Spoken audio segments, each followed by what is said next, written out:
Congressman Pulong, welcome back to the Netherlands. Kamusta po kayo today? Okay lang. Gitom down na po.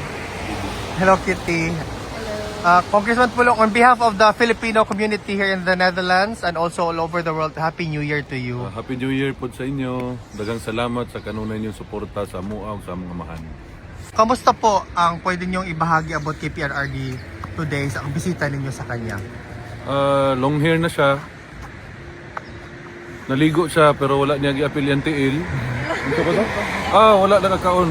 Paniod to kay natulog lang siya whole morning. Hantod ni abot ni dito pa ni bangon. Moto'y sulti sa security so wala maka-lunch. Marami pong mga kababayan natin ang Tulong na lang eh. Sir. Ganahan pagkatawag congressman? Correct. Ha? Sir Paulo, marami pong mga kababayan natin nagtatanong kasi nag-snow ngayon dito sa Netherlands. Kamusta po daw si PRRD sa lamig, sir? Wala man. Okay man ang temperature sa sulod. Okay. Kontrolado man ang temperature na may mga heater po ang ilang mga kwarto.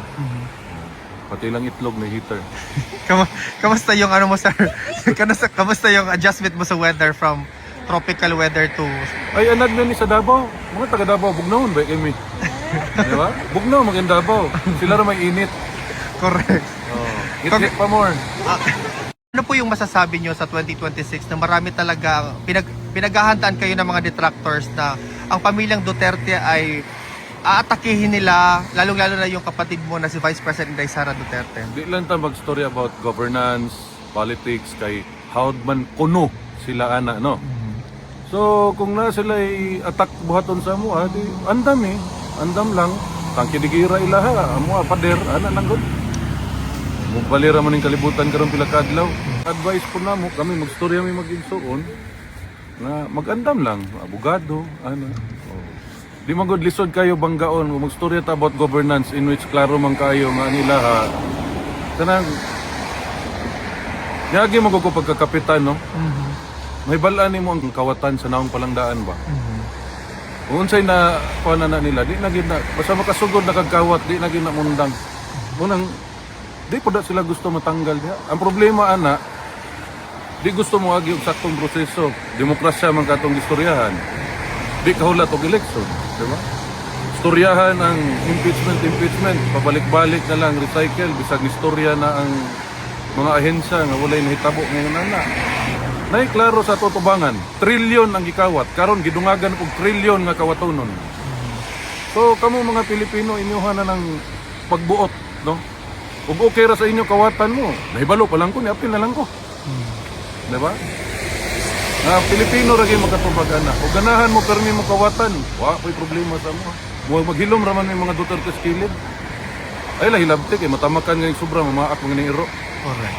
Lain pud baya ko maak.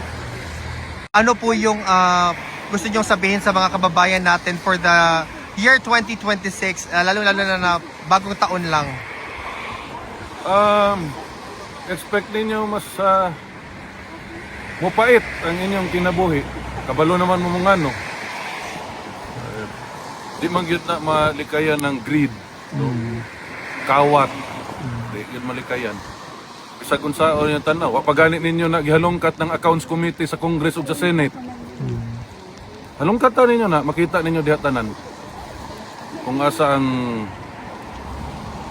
isa pa ka corruption diha sa mga amot sa tawag na. Pulong na lay tawag sa ko, ito tawag ang congressman.